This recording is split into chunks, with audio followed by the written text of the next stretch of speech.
At the end of a winding mountain road buried in snow stood a rotting sign, barely legible. Shifa State Mental Hospital. The hospital was abruptly shut down in 1984. The official reason? Budget cuts. The truth? No one really knew. For decades, it was only whispered about. People had vanished inside, patients and staff alike. 4 university students in their 20s, Aaron, Claire, Matt, and Emily, were filming a documentary about abandoned places. The legends led them to Shifa Hospital. They arrived early in the morning. Everything was decayed with time. Broken glass, collapsing floors, and pitch-black rooms. But what caught their attention most was the door on the 3rd floor. 313, etched deeply into a rusted metal plate. Emily suddenly stopped. She had found an old patient file near a cracked wall. The single page inside was yellowed but legible, ink still holding its grip. Do not enter 313.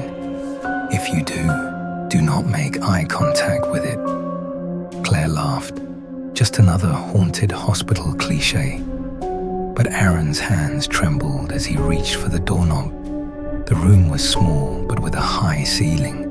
Mold covered the walls. But the most unsettling feature was the mirror. It stretched from one wall to the other, tall and cracked, its silver backing peeling like dead skin. The group stepped in. Aaron began filming. Then, something moved in the mirror. In the mirror, Emily's reflection was smiling, but Emily wasn't. In fact, she wasn't even looking at the mirror. Aaron lowered the camera, confused. That's when Claire screamed. Her reflection had vanished. She ran to the mirror, but she was gone. In the mirror, in the room, in reality, Matt was shouting like a madman. They tried to leave, but the door was locked. Behind them, the mirror began to darken. Voices seeped out, muffled whispers, crying women and children praying. Emily started to pray, but her reflection slowly turned its head toward them and started walking forward. Aaron dropped to his knees. This room, it's their grave, he whispered. He remembered now. In 1982, 13 patients were locked in room 313 under the pretense of light therapy. Doctors claimed to purge their inner demons. None of them survived. Staring at the mirror for weeks, they lost their identities, and now lived inside it. A sharp cracking sound filled the room.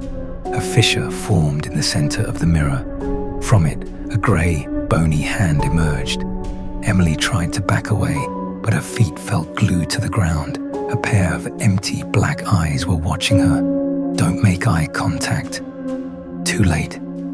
Aaron hurled his camera at the mirror. It shattered, raining shards of glass. The door flew open. He and Matt stumbled out. Emily never followed. The voices stopped. Silence fell again. The only thing left behind was the stench of rot. Back in the city, the police ruled it a tragic accident. But a week later, Aaron received an anonymous email. The subject, 313. It contained only a single video. Claire, Emily, and himself in the room that night. But the footage kept going, further than what he remembered. It showed all 3 being slowly pulled into the mirror. But Aaron had escaped, hadn't he? At the end of the video, his reflection turned toward the camera and smiled. And that smile wasn't his.